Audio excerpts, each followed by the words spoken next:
créateurs d'entreprises qui durent sont des héros des temps modernes. Je m'appelle Jean Barluet, développeur de business et passeur d'histoire. Je roule sur un quart nord-ouest de la France à la rencontre des patrons de boîtes. Avec le podcast Small is Beautiful, nous irons écouter chez eux ces entrepreneurs qui nous racontent les premières années de leur entreprise, les premiers contrats, clients, fournisseurs, toute la fragilité et l'excitation des débuts. Allez, on y va. C'est parti ? Ouais. Eh ben c'est parti. Eh bien bonjour à toutes, à tous et à toutes, pardon, je bafouille dès le début. Je suis aujourd'hui en compagnie non pas de un mais de deux cofondateurs, puisque je suis reçu dans les locaux du cabinet Bifield, en présence de Vanessa Fontaine. Bonjour Vanessa. Bonjour. Et de Maxime Soulignac. Bonjour Maxime. Bonjour Jean. Et c'est une grande première pour le podcast parce que j'ai encore jamais enregistré deux cofondateurs en même temps. Donc, Bon, on aime bien défricher, on va expliquer. Mais... génial. Du coup, on a branché 3 micros. C'est une première. Si jamais ça bafouille de temps en temps, nos auditeurs auront un peu d'indulgence. Ce que je vous propose pour cette émission, Vanessa et Maxime, c'est que vous allez commencer par vous présenter. Peut-être chacun nous raconter un peu rapidement votre bagage, votre cursus. Comment, peut-être aussi une première expérience salariée chez l'un ou l'autre pour comprendre le déclic. Qu'est-ce qui vous emmène sur la voie de l'entrepreneuriat, comment vous vous rencontrez aussi, ça va être super intéressant. Et puis deuxième partie, la plus longue possible, qui parlera du projet Bifield, du cabinet Bifield, de ce que vous apportez sur le marché comme différenciation, parce que je pense qu'il y a de quoi disrupter ce marché de l'expertise comptable dont l'expérience n'est pas toujours, en tout cas sur la partie conseil, à la hauteur, je trouve. Ça peut être un peu décevant. Moi-même, ça fait 10 ans que je suis à mon compte et ça fait 10 ans que je reçois mon bilan. Ça dure 12 minutes 50 et on se dit, mais en fait, il vient ça de sera prendre... nécessairement plus long. Non, mais en plus, le truc qui est vachement frustrant, c'est que tu dis, mais en fait, l'expert, il a pris connaissance de ton dossier 2 minutes avant, quoi. Et ça se voit tellement. Enfin bref, donc voilà, tout ça, je suis super curieux de voir comment vous avez disrupté ça, comment vous amenez du conseil à vos clients, parce que ça a de la valeur. Mais j'arrête de parler, j'en ai déjà trop dit. On va commencer honneur aux dames. Vanessa, est-ce que tu peux te présenter, s'il te plaît ? Merci. Alors, je suis Vanessa Fontaine. Je suis originaire de l'Eure et je suis installée à Rouen depuis un peu plus de 10 ans. J'ai le plaisir d'embrasser la profession d'avocat depuis 9 ans. Avant d'avoir prêté serment, j'ai eu un cursus universitaire très classique, avec des études de droit qui se sont rapidement spécialisées en droit du travail. J'ai eu le plaisir de faire une thèse sous la direction de Paul-Henri Anton Mattei sur l'emploi des seniors. Et petit à petit, parcours très classique, avec effectivement une première expérience en tant que collaboratrice de plusieurs cabinets d'avocats rouennais, qui tous faisaient seulement du droit social, avec une grosse dominante en conseil dès le départ. Après ces premières expériences, assez rapidement, j'ai eu le souhait de venir m'installer à mon propre compte, à la fois pour exercer dans des conditions qui étaient plus les miennes, avec une vision du rapport au client peut-être plus facilitée et plus simple, ce qui à mon sens correspond aux besoins et aux attentes de bon nombre d'entrepreneurs. Et donc pour mettre à bien ce projet-là, j'ai pris mes petites valises et puis mes premiers clients sous le bras et je me suis installée en 2017, en fin 2017, avec une certitude que j'allais faire seulement du droit social en matière conseil et surtout que je ne m'associerais jamais. Génial. Voilà.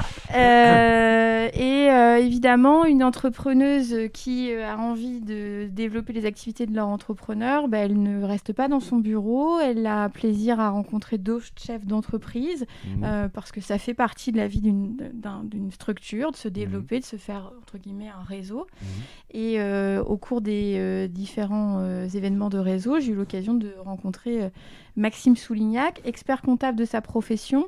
Donc évidemment, j'avais pas mal de préjugés sur lui. Et puis pour le reste, on en est à s'associer. Donc on en découvrira la suite de l'aventure un peu plus tard. Et je laisse la parole à Maxime pour sa présentation. Super, merci. Donc moi, je suis Maxime Soulignac, j'ai 36 ans. Je suis un pur produit rouennais.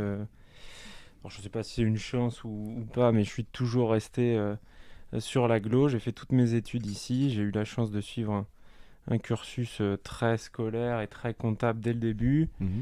Une formation de très bonne qualité au lycée Flaubert. J'ai donc rejoint mon premier cabinet à un âge où heureusement que la cravate était là pour me donner un peu de contenance et d'épaisseur, oui, ce qui en plus peut me faire défaut par ailleurs. J'ai commencé, j'avais un petit peu moins de 22 ans, voilà, parce que j'ai eu la chance de faire un cursus assez rapidement. Donc je suis passé par différents cabinets, différentes tailles, ce qu'on appellerait des cabinets à taille humaine. Donc, c'est quelle taille à taille humaine? C'était 5-6 collaborateurs, Okay. et puis je suis allé dans une plus grosse écurie où on était 35 collaborateurs, ce qui m'a permis de faire différentes choses, occuper différents postes, encadrer un petit peu, commencer à me frotter un peu au management. J'ai eu un parcours un peu atypique. Je suis parti d'un cabinet dans lequel je suis revenu, preuve que l'herbe n'est jamais plus verte ailleurs. Et dans ce cabinet, je suis revenu avec un projet non pas d'association, mais de rachat qui devait intervenir au moment du départ en retraite du dirigeant. D'accord. Départ en retraite qui n'est toujours pas arrivé, puisqu'en fait l'horizon n'est pas encore atteint. D'accord. Et donc assez bizarrement, pour quelqu'un qui conseille des créateurs et des chefs d'entreprise, jusqu'à il y a quelques années, je me sentais pas moi-même cette âme d'entreprendre. Et puis finalement, au fur et à mesure de cette nouvelle collaboration placée sous le signe d'une transmission potentielle, je me suis découvert un plaisir à aller, ce qu'on pourrait dire, chasser, rencontrer des prospects, signer, commencer à ressentir l'émotion et le plaisir à embarquer des gens dans une proposition de valeur. Et donc j'ai suggéré à mon employeur de l'époque d'accélérer un petit peu le processus de transmission et de commencer à acheter des parts. Ça s'est pas fait. Alors c'est plutôt une très bonne chose, puisque c'est ce qui m'a permis de me dire écoute, il faut y aller. Et un peu comme Vanessa, j'ai pris mon petit plan comptable, ma petite calculette, quelques dossiers que j'ai rachetés. Je me suis installé la même année que Vanessa, en 2017. Et donc j'ai créé mon cabinet qui s'appelait à l'époque le Comptabologiste. D'accord. Avec déjà une petite idée qui était ce que tu as pu déjà décrire, c'était de proposer, alors pas de disrupter, même si c'est très à la mode, mais de proposer quelque chose d'un peu différent. Innovant dans ce métier-là, quoi. Alors, ouais, innovant plus dans l'approche. On Ok. est très attaché, on va avoir l'occasion, j'imagine, d'en parler, mais au savoir-être. Il y a le savoir-faire, c'est-à-dire la compétence, et puis il y a aussi la posture et l'énergie que tu mets à accompagner. Donc le comptabologiste, c'était un peu une façon de dire, on peut déjà sur le nom et sur la marque véhiculer des idées et des choses. Donc voilà, je me suis installé... Comptabologiste, tu veux dire quoi par là, du coup? Parce que Alors l'idée, c'est... Rien du tout, c'est pour ça. Non, ça veut rien dire. Alors je me suis fait accompagner, par des gens spécialisés dans la communication.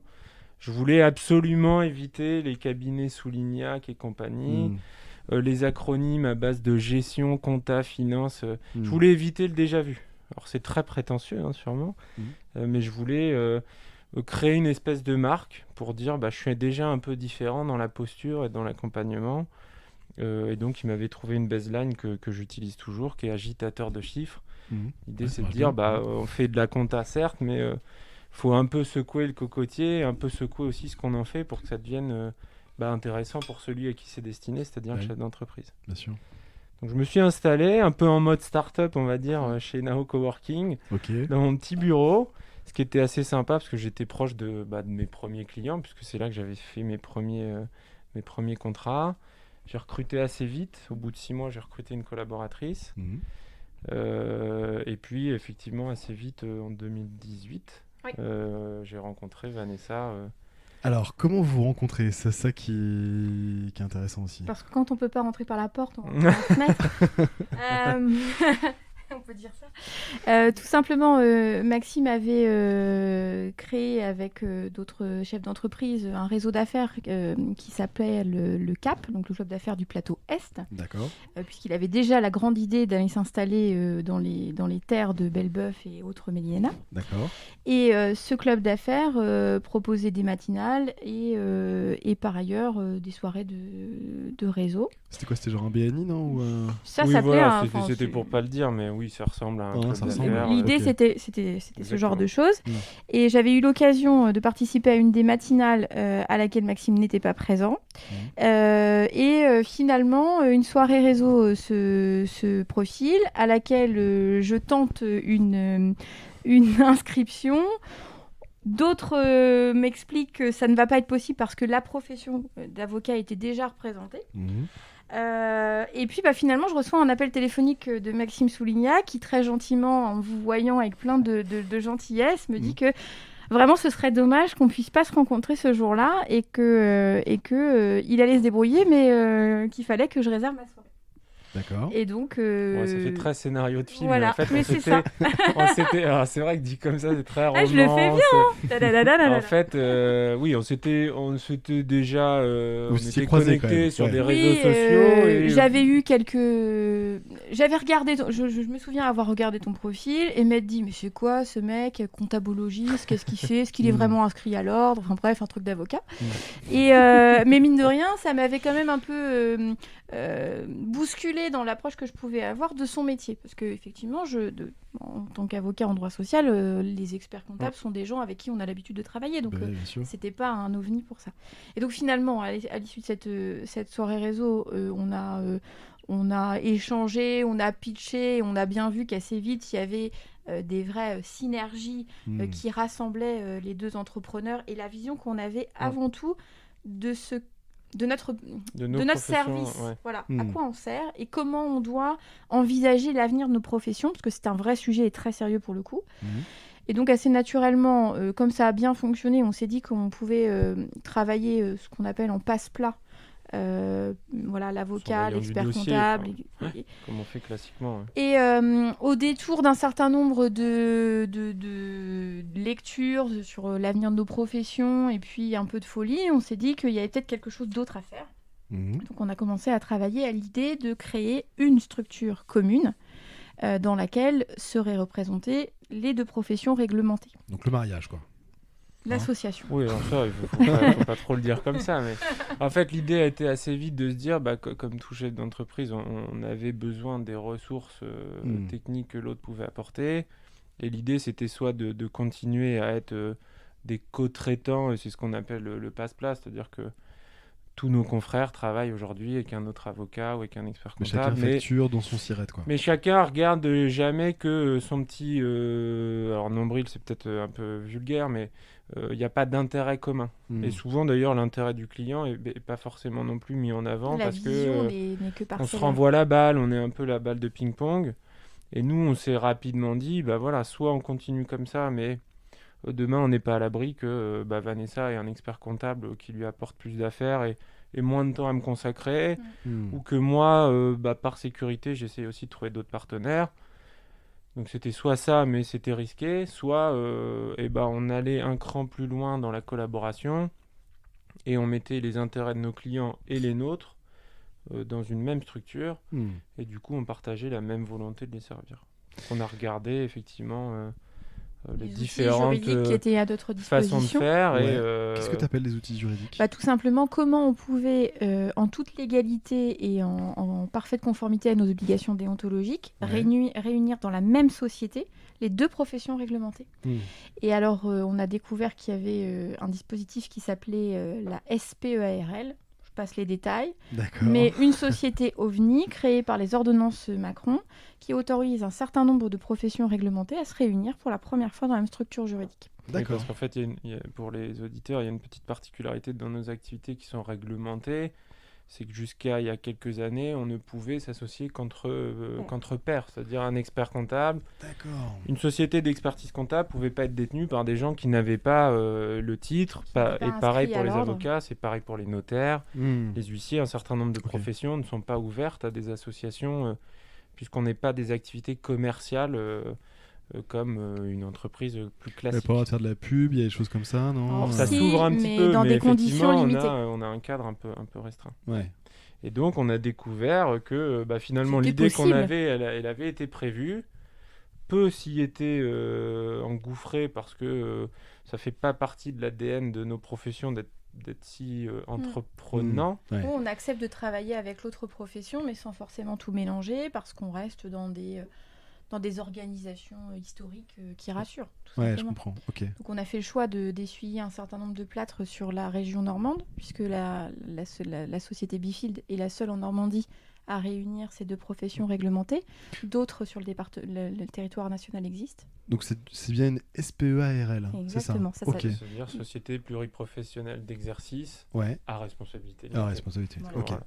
D'accord. Mais ok. en fait, nos confrères ont souvent des structures ad hoc, c'est-à-dire tu as le cabinet d'avocats, Ouais. tu as le cabinet d'expertise, mais c'est juridiquement deux sociétés distinctes. Hmm. Et en Normandie, pour l'instant, on aura peut-être ouvert la voie On sans espère. prétention, mais on est la seule société qui a le double objet de l'expertise de Et l'avocat, qui est inscrit aux deux ordres, au barreau et... Ah, c'est ça, c'est que ton objet, du coup, il est plus large Il est qu'un mixte. objet. Il est Ok. plus large. Et mais on en a fait, une seule structure, une seule entité, Un et seul des cabinet, intérêts ça. qui ont été On réunis peut parce qu'on prendre- considère que... on peut prendre un exemple peut-être plus parlant pour des auditeurs qui auraient Ouais. des cabinets d'expertise aujourd'hui dans leur habitude de travail. Aujourd'hui, quand vous avez un cabinet d'expertise comptable classique, il y a évidemment des services sociaux à l'intérieur avec des juristes formés à la matière.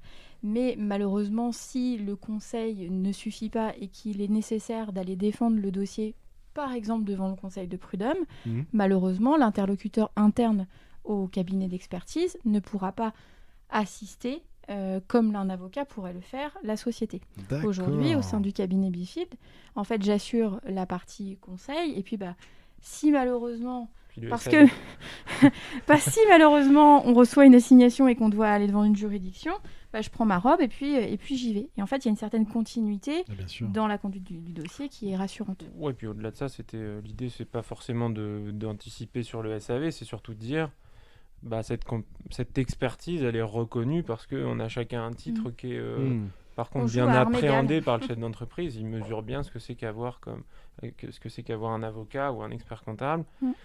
Et donc, on propose une prestation à forte valeur ajoutée parce que plutôt que s'aventurer sur des domaines qu'on ne maîtrise pas, on a l'associé qui prend le relais. Et donc l'idée Et était à de l'inverse, c'est proposer... très confortable pour moi d'avoir un expert comptable qui peut, au pied levé, faire un prévisionnel pour, par exemple, une structure qui aurait besoin d'envisager des licenciements économiques. Je traverse le bureau et en fait, tout est acquis là. Eh bien oui, bien sûr. Ouais, Donc, oui. Donc l'idée c'était nous continuer de pouvoir collaborer parce que il y avait évidemment le match s'est fait assez facilement, Mhm. mais c'est de proposer aux clients surtout une vision à 360 parce que objectivement un créateur si ça se passe pas trop mal va recruter, il va avoir besoin de bulletins de salaire, mais au-delà de ça il y a du juridique qui se cache, Hmm. donc il faut encadrer cette relation de travail, donc ça c'est le rôle de Vanessa. Et puis il faut l'accompagner dans la Donc, gestion. Techniquement, c'est-à-dire que la rédaction du contrat de travail, tu vas y participer, Vanessa? j'y participe pas, je le fais. Fais, c'est ça, d'accord. Ouais, non, Je ouais. participe jamais, moi je réalise. Ok, En ok. fait, Et du coup, on est c'est sur les un clés en produit main. haut de gamme. Voilà. L'idée, c'est qu'un entrepreneur qui fait appel à nos services se dise tout est géré. Oui. Je n'ai pas besoin de faire d'autres démarches après d'autres interlocuteurs. Hmm. En tout cas, sur cet aspect. Un seul numéro de téléphone, j'ai toute la Voilà. panoplie de conseils Et dont j'ai nous, besoin. on joue le jeu de la communication, puisque je prends l'exemple que tu cites pour l'histoire du contrat de travail. Oui. Si c'est Maxime qui évoque une embauche avec le client, il va déjà m'avoir, entre guillemets, transmis la base des informations qui va déjà me permettre d'aller plus vite Hmm. et surtout qui va éviter au client d'avoir à redire à un interlocuteur qui comprend rien à la soupe où on en est. Et je connais cette structure et j'en ai déjà entendu parler. Et puis, en fait, la connaissance du dossier est de toute façon à 360 degrés et on essaie de jouer cette carte de la facilité d'information qui parfois est soit source d'insécurité, soit même parfois source d'erreur parce qu'on est perdu et que nous, ce sont nos jargons du quotidien, mais pour un chef d'entreprise lambda, c'est tout sauf simple. Ok, j'ai compris. Alors cette SPEARL, elle naît à quelle date précisément? Avril Avril 2019. 2019. Ok. Elle est immatriculée en avril le jour, 2019, le 22 avril je ou crois que c'est ça. 24 avril de Ouais. mémoire. 50-50, vous êtes tous les deux... 50-50. Oui, à 50-50. Ouais, alors là encore, une vraie volonté commune d'entreprendre ensemble. Pas des... Alors, on a la chance, c'est que le fonctionnement qui nous est imposé, c'est de dire chaque activité doit être par contre bien séparée. Bien traçable. D'abord dans le respect des règles déontologiques liées au secret, Ouais. confidentialité. Les clients de Vanessa qui ne Font pas font appel à pas tes la services. compta chez Bifield, ce qui peut arriver, je n'ai absolument pas connaissance des informations Oui, qui, d'accord. qui C'est les étanche. touchent. Ouais. Bien sûr, c'est Mais essentiel. Vanessa n'a pas accès aux dossiers dans lesquels il n'y a pas Je de ne travaille salariés Hmm. ou dans lesquels les bulletins seraient gérés en interne. Donc ça, Mm. c'est important. Et par ailleurs, pour la partie entreprise Bifield, on nous impose une espèce d'approche analytique où chaque activité est bien dissociée, ce qui nous a permis assez vite de régler la question de l'argent. On fait 50-50, mais après, chacun a sa performance, entre guillemets. Ouais, vous pouvez compter le chiffre d'affaires. Exactement. On Chacun dissocie le travaille chiffre avec ses d'affaires. propres masses, parce que de toute façon, il y a très clairement un fonctionnement économique qui est quand même différent entre la profession d'avocat et celle d'expert comptable. Donc, les obligations déontologiques sont celles qu'elles sont. Ça nous va très bien parce que ça nous permet de tracer aussi un certain nombre de choses. Ça nous laisse aussi la liberté, chacun dans notre petit camp, entre guillemets, qu'on avait eu besoin de ressentir quand on s'est installé tout seul. Mais néanmoins, pour tout le reste, il était important pour Maxime et moi qu'on soit vraiment sur le même pied d'égalité, 50-50. Le cabinet est un projet commun et ça, on voulait vraiment que l'affectio societatis, si on peut l'appeler Bien comme sûr. ça, qui nous regroupe, soit aussi transparent dans la structure juridique. Vous êtes tous les deux TNS, du coup? Ouais. Oui. Ok. C'est une SARL, mais Ah, ok, ouais, j'ai compris. Qui a deux petites deux phrases de lettres plus, voilà, qui a une pluriprofessionnel, cohérence. tout simplement. Ok. Mais 50-50 pour aussi, quelque part, dès le début, poser les bases d'une collaboration saine, équilibrée. bien sûr. On voulait une vraie association. On considère que c'est un projet on commun. s'amène l'un à l'autre les mêmes choses. Ça peut être du potentiel d'activité, ça peut être du support aussi intellectuel. Être associé, c'est aussi avoir quelqu'un parfois près de qui se confier, tout simplement. Les succès ou les échecs. Et merde. On partage les locaux que toi tu as pu voir. Ouais. Et puis après, on a certaines charges qui sont spécifiques à nos activités. Chacun Chacun ses paye sa logiciels, masse chacun ses salariale. trucs, sa masse salariale. Ok. Exactement. Mais Ça laisse beaucoup de liberté. une volonté, par contre, en fait, la progression de l'un, c'est celle de l'autre, quoi. Donc, on veut s'éviter, au contraire, en interne, après, avoir un fonctionnement qui est ceux de sociétés qui seraient distinctes. Donc, on considère qu'un client qui rentre en expertise, ça doit être bénéfique pour tout le cabinet, et que l'idée, c'est que si ça se passe bien, un jour, il y aura des salariés. Ok. Donc 50-50. Et sur les locaux, pareil. Donc on est en avril 2019. Vous avez votre cabis dans la main. Ouais, C'est avant d'avoir le cabis, Un peu plus compliqué que ça. En fait, ça a été un tout petit peu plus rock'n'roll. Mais Alors j'aime bien le rock'n'roll, alors vas-y. en fait, on se convient de ce qu'on va s'associer. Ouais. Ensuite, il y a eu une période un peu de traversée du désert où il a fallu se dire comment va-t-on en réalité construire cette nouvelle structure. Puisque quand on essuie les plâtres complètement et aussi par rapport à nos ordres.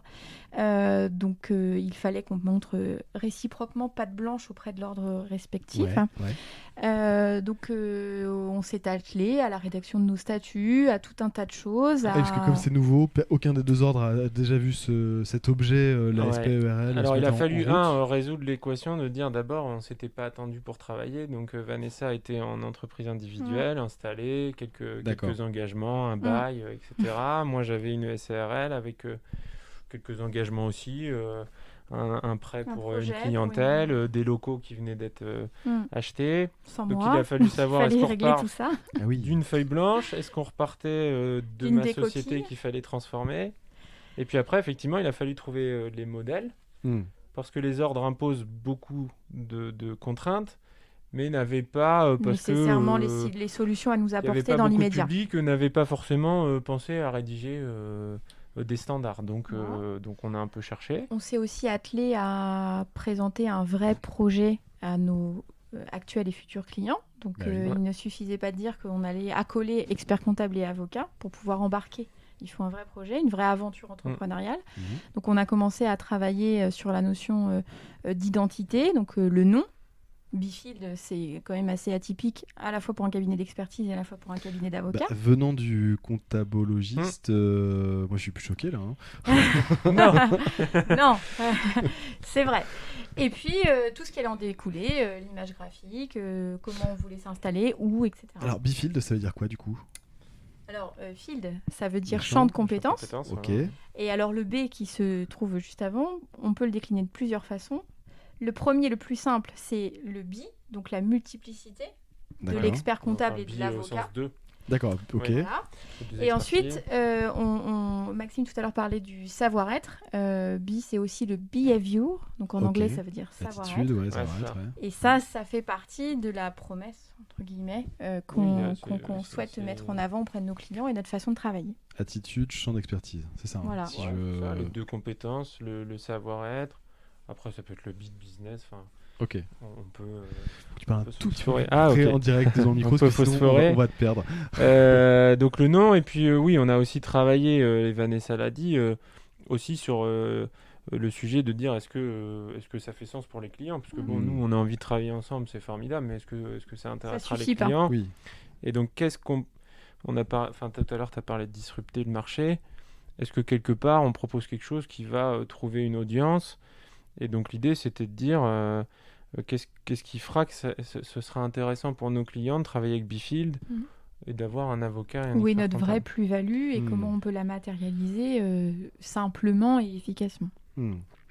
Donc ça nous a occupé un petit peu. On a eu quelques petites péripéties de noms, mais qu'on éludera laissera assez là vite. où elles mais, doivent laisser. D'accord. Voilà, quelques petites péripéties, des petites contrariétés administratives, puisqu'après, au-delà du greffe, nous, il faut s'inscrire auprès des ordres. D'accord. Il faut respecter une certaine chronologie dans les formalités. Il fallait s'inscrire au barreau, à l'ordre des experts comptables. Puis demander son immatriculation. Voilà, demander une matriculation. Mais lancement officiel le 4 octobre. 4 octobre, donc on a souhaité 2019. formaliser ce lancement.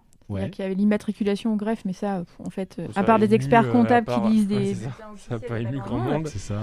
Donc on a fait le choix aussi pour marquer le tournant de nos carrières et de nos échanges avec nos clients vraiment formellement. Donc on a eu le plaisir de réunir nos clients respectifs et nos premiers clients communs, puisqu'il y en avait déjà qui avaient signé Bifield, au Panorama, lors d'une soirée où on a eu l'occasion de présenter quel était le projet. Ce qui tous les jours fait que Maxime et Vanessa se lèvent et se disent « j'adore mon métier et c'est exactement ça que je veux faire et comment je veux le faire Mhm.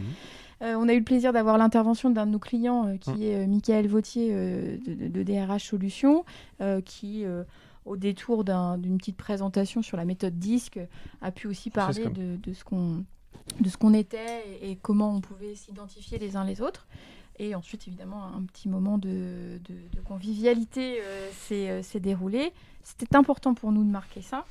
Tu dis plein de choses, on va revenir dessus. Ouais, mais ouais, c'est alors, ça, comme ça. le coup du panorama, c'est où exactement Donc c'est le panorama Panorama XXL. XXL. Le truc bleu là, hein, c'est ça. D'accord, Ouais, ok, c'est ça. sur les quais.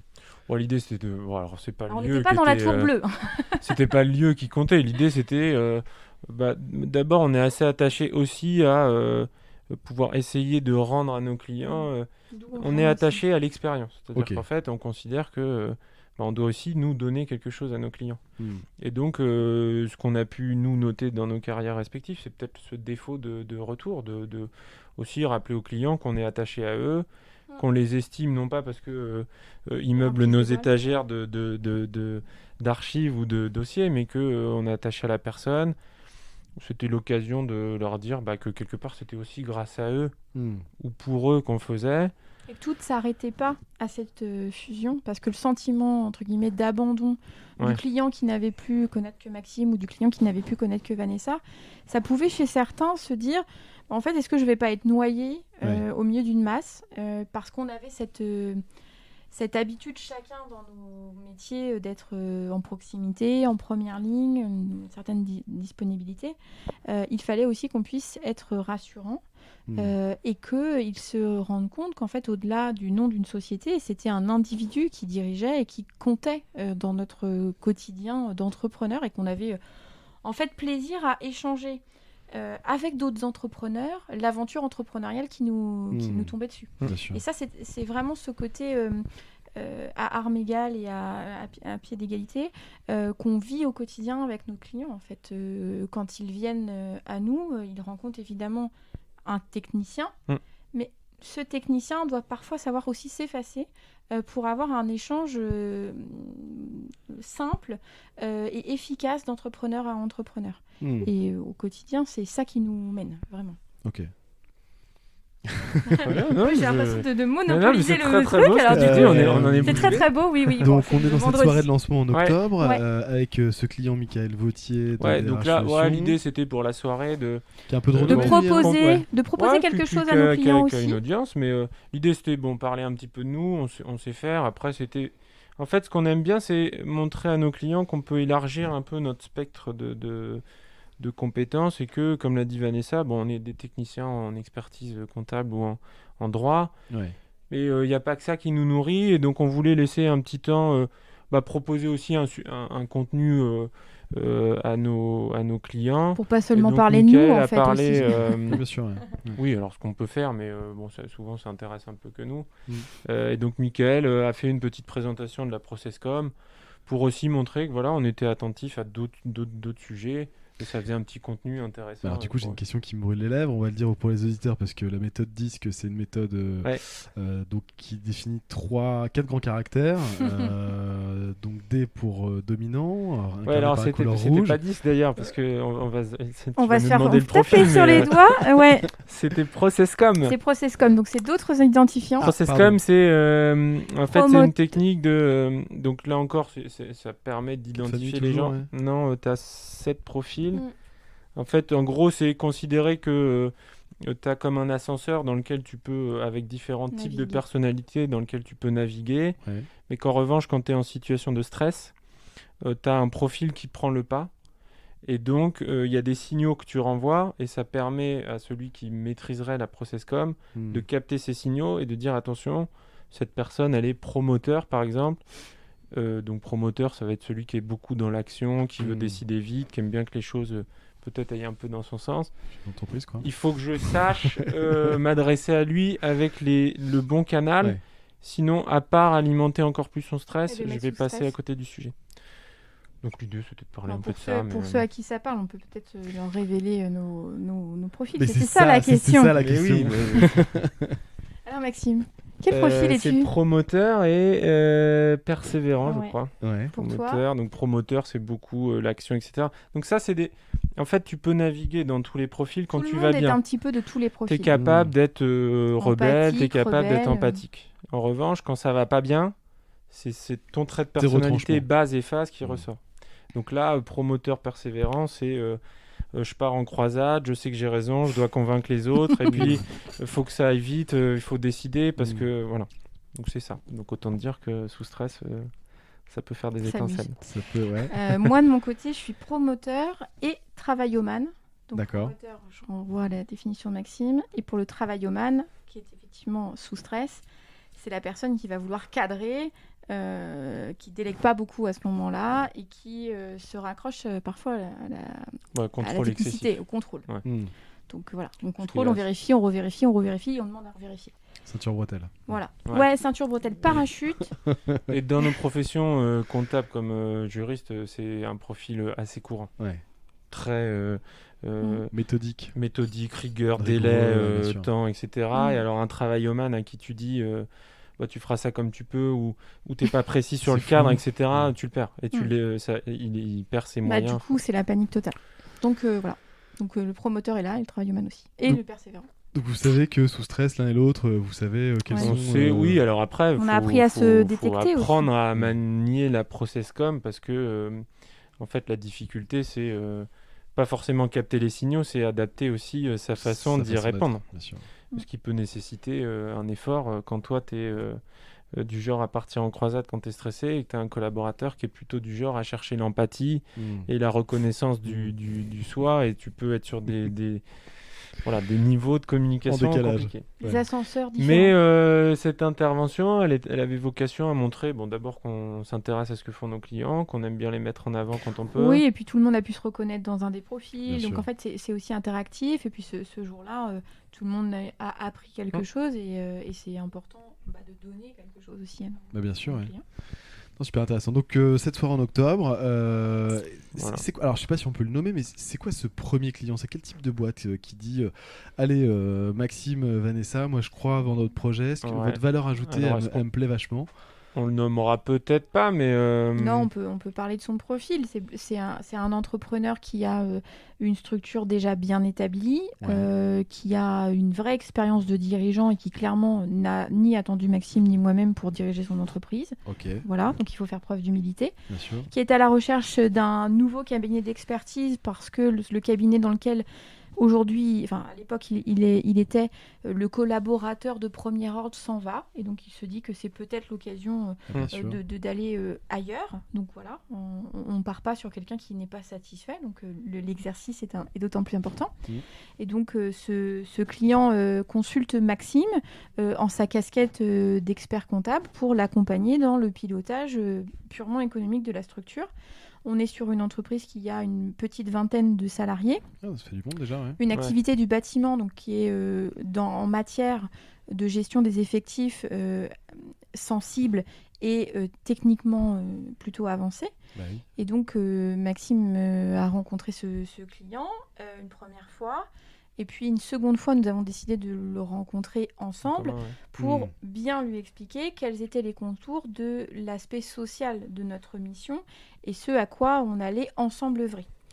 Et alors, avec très très peu d'humilité ce soir, je pense qu'en fait, il s'est aperçu que ce qu'on allait lui proposer sur l'expertise comptable était à l'image de Maxime, donc entreprenant, ouvert, etc. Et que le binôme allait œuvrer dans le sens de la structure. Et c'est comme ça qu'on a abouti. Alors, je te redonne un peu la parole pour que tu puisses avoir le détail. Tu as bien décrit, mais en fait, on avait un client qui, effectivement, était dans la posture que tu as un petit peu décrit, c'est-à-dire non pas déçu parce que, effectivement, sa société tournait et il avait une prestation comptable tout à fait... La routine totale. Techniquement acceptable, il n'y a pas de sujet. Après, ce qu'on sent, c'est que chez beaucoup de chefs d'entreprise, ce qui manque, c'est ce petit côté un peu d'agité, agitateur de chiffres, ça faisait sens. Et on sent qu'on n'est plus sur une routine, voilà, avec un point d'orgue qui est le rendez-vous de bilan. Alors même que c'est une structure qui a encore des années à faire vivre, voilà. Donc avec des projets... Et qu'on vit dans un monde où, au contraire, la concurrence s'intensifie, il y a de plus en plus de monde, il faut aller de plus en plus vite. Le contexte, il y a des contraintes plus importantes aussi. Voilà, juridique est parfois de plus en plus complexe. Et alors dans nos deux professions, globalement, tout le monde a bien perçu ça. Tout le monde dit qu'il faut faire davantage de conseils, sortir de la technique et de la prod. Et puis sur le terrain, on sent que c'est compliqué. Alors parfois nous-mêmes, on est quand même un peu happé par le quotidien. Il faut néanmoins produire, respecter les échéances. Je pense notamment à... Je connais pas bien ton métier, Vanessa, parce que je n'y ai pas eu trop recours encore, mais effectivement c'est sur la partie comptable... Non, c'est très dommage. C'est dommage. Il faut embaucher, voilà. J'ai pas embauché. Mais par contre, sur la partie comptable, il y a quand même un moment de saisie, de production... Des vraies échéances. En fait, qui est incompressible. Donc ça, nous, la proposition, c'est pas de dire que ça va disparaître d'un coup de baguette magique. Il est évident que de toute façon, il faut produire des états comptables, il faut produire des déclarations. Nous, notre approche, c'est de dire, ça, c'est pas passionnant parce que nous-mêmes, on est chef d'entreprise et quand moi, je fais ma compta, ça doit être mon métier, voilà, c'est pas une source de grand plaisir. Ce qui est drôle, c'est la partie analytique, quoi. Ce qui est drôle, c'est en fait ce qui est intéressant, c'est ce que tu en fais. C'est-à-dire que la prod pour la prod, voilà, une TVA qui est faite, toi, Jean, ça ne t'éclaire pas sur ce qui t'attend, ça te permet pas d'en tirer des enseignements. On se dit pas, tiens, super, ce soir, ma TVA est faite. En fait, on veut... C'est ce qu'on en fait. Ouais. Mais pas, À l'arrache, pas- le 22 au matin, je me dis Mais mince, voilà, ouais, à l'arrache le 22 au matin. Non, parce Tu que... vois Ouais, alors La différence, elle est là. Non, en fait, Bon, bah, je suis quand mauvais la élève. collaboration elle est fructueuse et établie, Ouais. tu as suffisamment confiance dans ton expert comptable pour savoir que les échéances sont gérées. Mais au-delà de ça, tu as besoin aussi de quelqu'un qui soit à côté de toi pour t'aider à temps en temps à lever la tête du guidon. Ouais. Et nous, on veut arriver à produire une prestation où la finalité n'est pas L'acte. la déclaration, le CERFA. La finalité, le c'est pas le bulletin. petit papier du bulletin de salaire ou le contrat de travail. Ça, c'est un support, oui. mais c'est un support de pilotage. Et donc, alors effectivement, on Mais il l'a faut dit, bien qu'on hein, les il produise, faut tout ça. produire.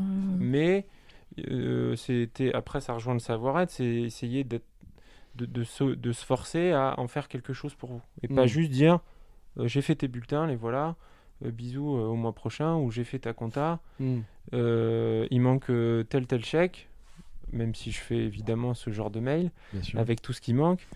Mais c'est aussi de faire un peu de feedback et d'essayer de garder à l'esprit quels sont vos objectifs, pour s'assurer qu'on en prend le chemin et de temps en temps être capable de vous voir et puis de phosphorer ensemble. Ok.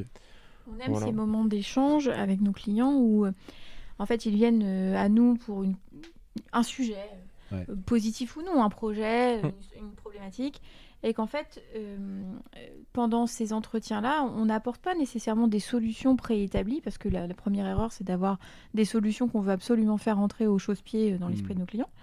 Donc, on n'a pas forcément de solution sur le moment, mais néanmoins, on a des moments d'échange, comme je disais, dans cet échange de chef d'entreprise à chef d'entreprise. Et parfois, ils quittent nos bureaux avec presque plus de questions qu'à l'arrivée, mais on a avancé. Et en fait, on sert à piloter. L'expert comptable sert à piloter les chiffres avec un existant qui est le dirigeant, son contexte économique et son effectif. Et l'avocat en droit social, en l'occurrence, doit surtout pas se dire c'est qu'une histoire de papier qu'on va ranger dans des classeurs. On doit aider à piloter les ressources humaines parce que c'est un des éléments qui va nous permettre de remplir l'objectif de la structure. Vers quoi je vais ? Est-ce que je vais remplir ? Et comment je vais faire grandir cette structure avec cette politique d'emploi qui va servir cette fois-ci aux objectifs purement économiques. Ok. Donc c'est comme ça que les deux champs de nos activités se croisent. Et c'est précisément ce qu'on aime faire et ce qu'on essaie de Ce proposer qu'on au veut, quotidien. c'est sortir un peu du... Pardon. Non, vas-y, Du vas-y. silo. Ouais, alors du silo. Non, ce qu'on veut, c'est sortir un peu du côté on constate et puis voilà. Souvent, hein, mais si tu veux, la compta, elle est ainsi faite que, effectivement, quand je sors ton bilan, si je suis pas trop mauvais et que tu clôtures en décembre, je vais te le remettre en février. Ouais. Mais je vais te dire ce qui s'est passé sur l'année écoulée. Oui. Ça peut être intéressant, on peut en tirer des enseignements. Mais globalement, ce qui est le plus important, c'est ce qu'il y a devant nous. Oui. Et donc, il faut sortir de cette posture très statique où je te fais une photo et puis je te dis voilà la photo. Bon, puis si elle est ratée, bah tant pis, t'as fait une perte, c'est comme ça. Alors techniquement, c'est-à-dire quoi ? Parce que moi je le vis depuis une dizaine d'années, c'est 12 minutes 50 dont je parle en introduction avec l'expert. On a bien compris, 12 minutes 50. Non, enfin, j'exagère, mais tu vois ce que je veux dire. La dernière, il m'a dit il faut venir me voir. Je dis on va se la faire en visio, ça va aller aussi bien, tu vois. On crée plus qu'on chope le Covid en plus. Techniquement, je l'ai fait avant toi. Alors moi, ça a duré 2 heures où j'ai parlé peut-être 1h50. Et...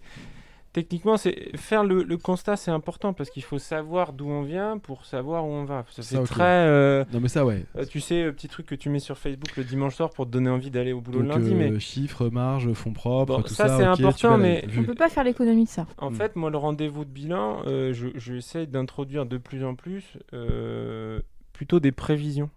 D'accord. C'est-à-dire, on peut faire un petit effort de faire un petit business plan rapide sur la base du passé et de se dire est-ce que cette feuille de route c'est bien celle que je veux emprunter.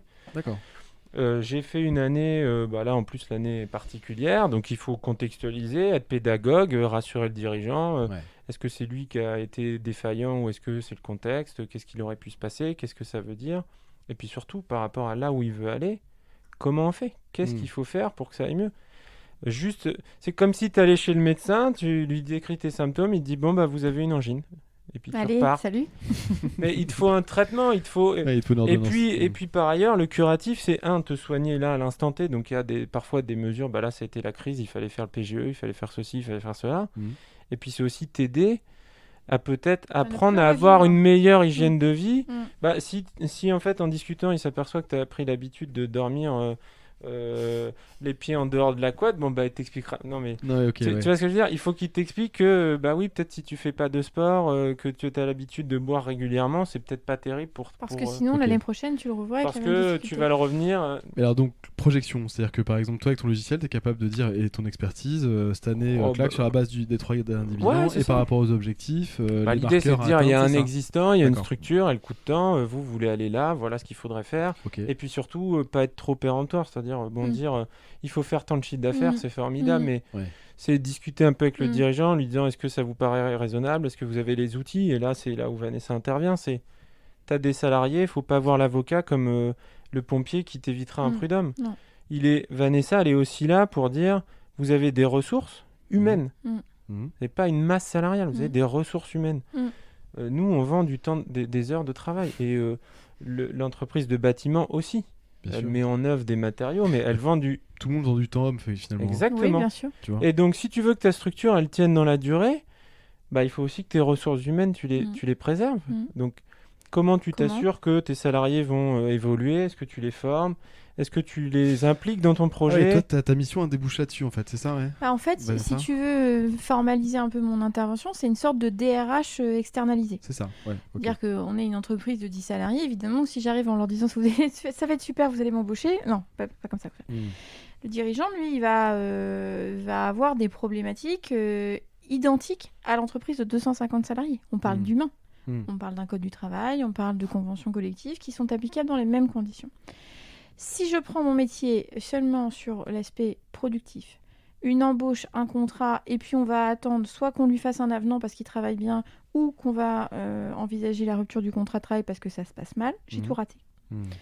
Mon travail, c'est d'être comme Maxime au quotidien auprès de mon client, le dirigeant. Et au quotidien, il se passe tout un tas de choses dans une structure d'un point de vue humain. Il y a les marqueurs de la promotion, etc., les fameux entretiens, donc notamment l'entretien professionnel dont on parle beaucoup en ce moment. Mais au-delà de ça, c'est assurer la formation des collaborateurs. Comment je m'y prends? Quand vous parlez à un artisan avec 5 salariés où on lui dit il faudrait mettre en place un plan de formation, il vous regarde avec des yeux ronds, il ne sait pas ce que ça veut dire, il referme la page et il se dit bon, on verra bien le jour où j'aurai un prud'homme. C'est une erreur parce qu'au-delà du fait qu'il ne respecte pas ses obligations et qu'il prend un risque juridique, voilà, c'est comme ça, en fait, il prend surtout le risque de louper l'évolution de sa structure, l'évolution de ses ressources humaines. Et ça se trouve, peut-être que 6 mois plus tard, il va venir en disant ah, bah finalement, je vais embaucher un maîtreur, parce que là, je parle bâtiment, j'aime beaucoup ça. Et en fait, le maîtreur qui va embaucher de gauche à droite, on ne sait pas d'où il vient, bah, il y avait peut-être quelqu'un auprès duquel, si on avait investi un peu de temps, un peu d'énergie, etc., on aurait pu l'emmener. Le faire monter sur voilà. Okay. Il y a un terme qui compte beaucoup en ce moment aussi, c'est la gestion prévisionnelle des emplois et des compétences. Ça fait 10 ans qu'on parle de ça.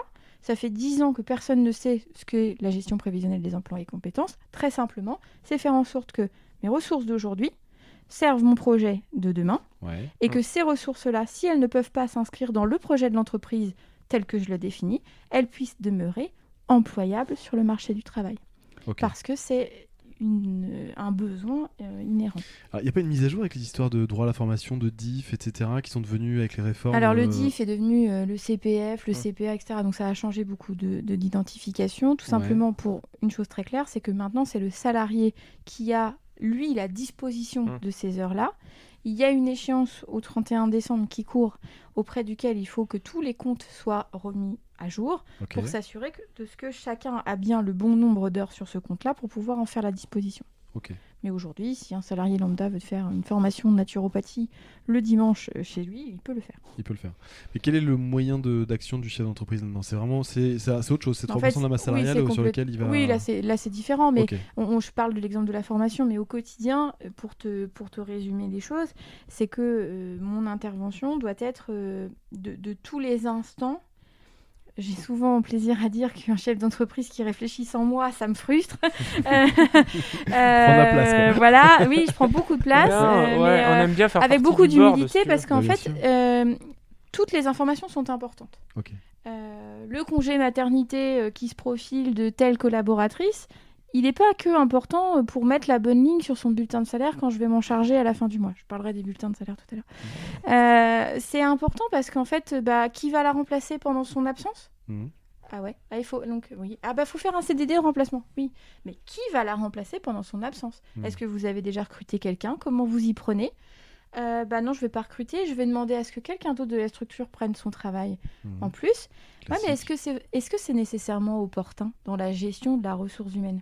Là, quand je vous pose cette question-là, je ne pose pas de question juridique. Je pose une question de ressources humaines. Et au bout du compte, on finit par établir des actes. Mais mon travail est d'être ce pilote du navire ressources humaines. Ok.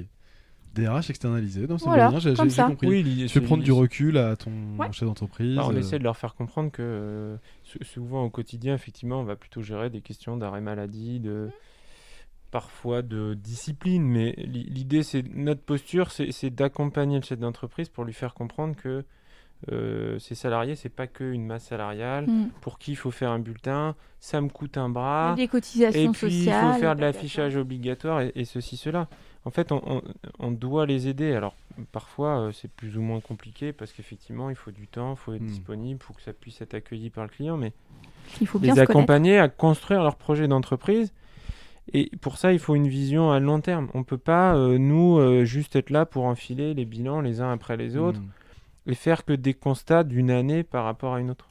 Il faut aussi se projeter. Et nous, après, aussi très modestement, on va essayer de le faire chez nous. C'est-à-dire qu'on a des collaboratrices.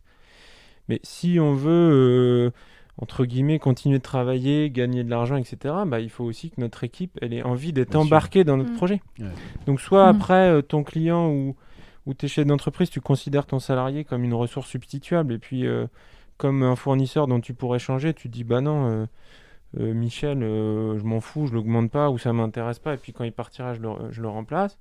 Ou alors, tu essaies d'aider les gens à créer un projet avec une équipe fédérée, voilà, autour du projet entreprise et les aider à ce que ce soit pérenne, parce que c'est ça qui est important. Et notre rôle aussi, c'est la pérennité de leur projet. Et puis après, c'est gagnant-gagnant, parce que nous, eux, ils vont bien, nous, on va bien parce qu'on continue notre collaboration, eux gagnent de l'argent, ils payent leurs salariés, enfin, c'est un cercle vertueux. Tu veux dire un truc, Vanessa, vas-y. Je disais qu'on était l'un et l'autre souvent l'oreille extérieure de ces structures-là. Un dirigeant d'entreprise, quand il n'a pas d'associé, qui n'a pas cette chance, est parfois très seul. Ouais. Et il faut forcément des soupapes de décompression. Alors quand le conjoint on en a complètement ras-le-bol, il faut choisir quelqu'un d'autre. Et très souvent, alors je vais parler de mon métier à moi, très souvent en fait, certains de mes clients m'appellent pour me dire « Ah vous savez pas ce qui s'est passé avec un tel, etc. » On parle de choses et d'autres. Et en fait, tous ces petits moments d'échange ne sont aucunement du temps perdu, ni pour eux ni pour moi, parce que ça me permet de connaître mon client et de connaître les collaborateurs. Je m'amuse beaucoup à dire que je connais un dossier quand je connais tous les prénoms des salariés. C'est vraiment le cas. Quand on connaît tout ça, quand on sait qui fait quoi, le jeu des chaises musicales de l'augmentation annuelle, en fait, on le fait par exemple ensemble. Là, cette semaine, on a fait ça chez un client où on a une 40aine de collaborateurs avec plusieurs sites. Il aurait été très, très inopportun de se dire on va se caler à la convention collective, point barre. En fait, c'est pas juste ça. C'est savoir est-ce que tout le monde est payé au bon niveau, à de la bonne fonction. Et si vous ne connaissez pas votre client et que ce client ne vous laisse pas la porte à cette connaissance, on passe à côté du vrai sujet. Et là, on fait du droit pour du droit. Oui, il y a le côté technique et puis il y a le côté connaître. Et ce que tu as dit tout à l'heure en parlant de ta remise bilan, c'est c'est l'inverse de ce que dit Vanessa. C'est-à-dire que nous, on veut savoir... Être au quotidien, quoi. Oui, alors ça peut être compliqué si le cabinet se développe. On va pas non plus dire qu'on peut avoir la connaissance, mais d'ailleurs, c'est pas notre objectif, mais on se fait fort de recevoir nos clients et de savoir ce qu'ils font. Parce qu'en fait, je peux faire une liasse fiscale ou un bilan, effectivement, à froid. Des fois, j'ai des clients qui m'interrogent sur des cibles, ils veulent racheter. Tu peux faire une lecture à froid d'un bilan. Néanmoins, ça reste une lecture à froid qui a pas la nuance, c'est-à-dire que c'est un peu l'analyse, alors je suis désolé pour ceux qui vont nous écouter, mais du banquier, c'est-à-dire que c'est très binaire, quoi. Les chiffres sont bons, ils sont pas bons. Bien sûr. Mais ils n'ont pas cette capacité à contextualiser, à comprendre, et nous, c'est ce qu'on veut faire. Alors, là encore, hein, très modestement, parfois le quotidien prend le pas, parfois c'est compliqué, mais c'est en tout cas le projet, c'est ça, c'est de dire, on essaye de bien cerner le projet du dirigeant, de comprendre ce qu'il veut, parfois de lui expliquer aussi que s'il veut que son projet dure, bah, il faut aussi accepter de partager la valeur qui se crée parce que tout Parce que nous ne repose sommes pas pas. des chambres d'enregistrement. Non, mais parce qu'on l'a vécu aussi en tant que salarié, une entreprise qui fonctionne, elle dépend pas que du chef d'entreprise. C'est Ah bah non.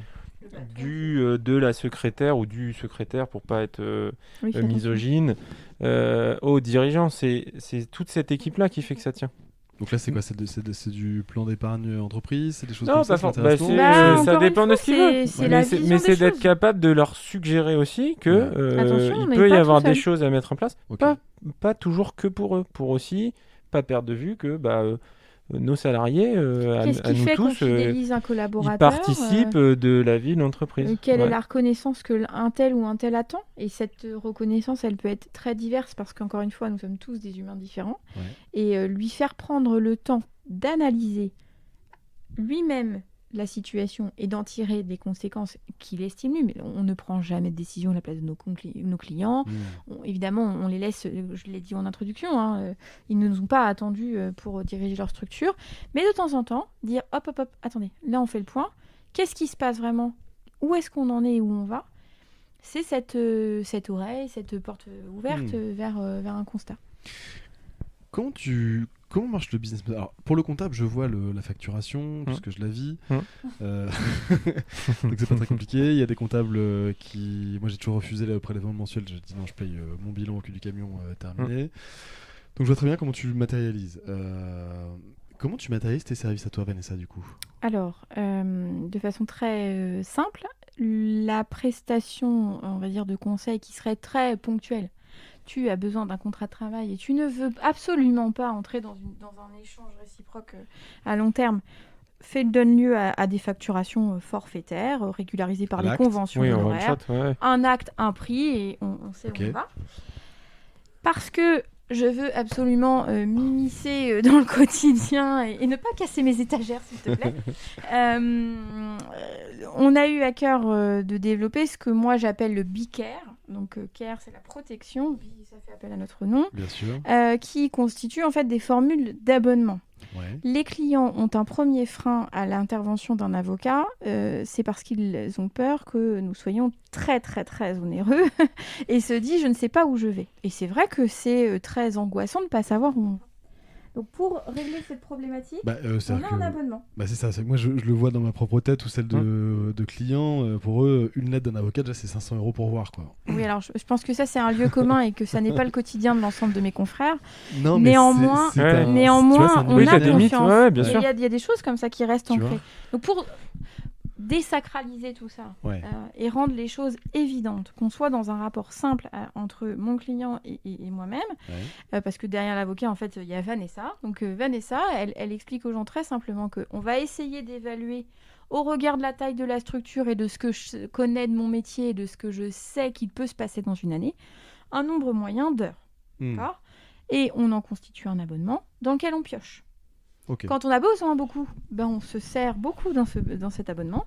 Et puis les mois où il ne se passe pas grand-chose, il ne se passe pas grand-chose. Voilà.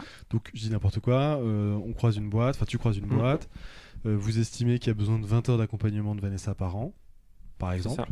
20 heures de Vanessa, 20 20 heures de Bicare. 20 heures de Picard, pardon, excuse-moi. Souvent, on le vend comme ça, cela dit. Oui, Ouais, mais c'est ça. après, 20 heures de Bah, Picard, clac, il y a un forfait heure, on y voilà, va, c'est qu'on parti. essaie de lisser. En fait, ce qu'il faut, Sur 12 c'est- mois, c'est ça?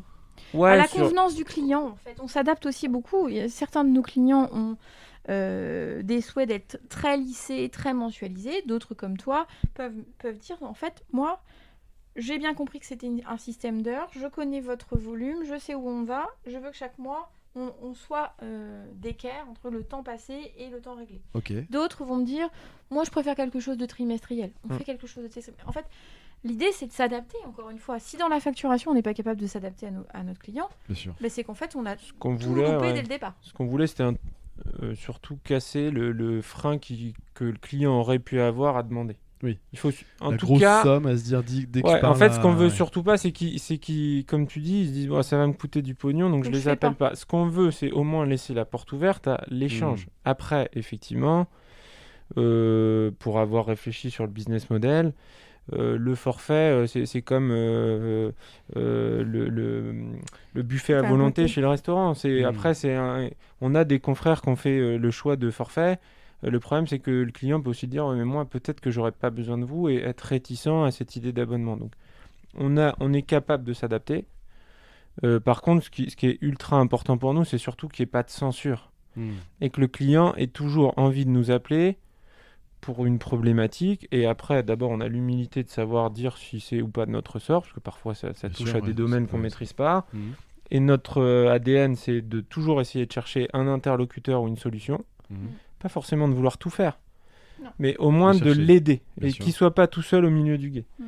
Et puis, bah, on a à cœur de se dire, bah, quand il a un sujet, il nous en parle parce que, bah, comme a dit Vanessa, c'est frustrant pour nous de se dire, il a décidé sans nous consulter, on n'a pas pu l'éclairer. Peut-être qu'il a pris la bonne décision, donc c'est pas un problème d'ego à dire, il y a que nous qui savons, mais c'est plutôt de se dire, on n'a pas pu challenger son projet et l'accompagner. Donc, on veut essayer de laisser la porte ouverte à différents modes de facturation, parce qu'après, ça c'est entre guillemets, Je n'imposerai ni à mon client la facturation forfaitaire one shot, ni l'abonnement. Non, en aujourd'hui, fait. on a des Il faut être filières libre. et on tu a peux avoir des clients qui te disent bah écoute, moi je veux un forfait heure, tu me prélèves tous les mois et je prends un engagement de 12 Oui, mois. on en a ou certains ou 3 qui- ans. Ouais, c'est ça. Ça arrive Alors, on s'en limite à la durée de l'exercice, parce Ouais, que ça 12 mois, permet ouais. de caler avec Ok. la mission de l'expert comptable, parce qu'une fois Bah, encore, on parce joue qu'il- collectif. Ouais, Ok. et puis parce qu'il puis, faut l'idée, que c'est la pas de- liberté, elle soit réciproque. Il C'est-à-dire faut que qu'on ait plaisir à travailler.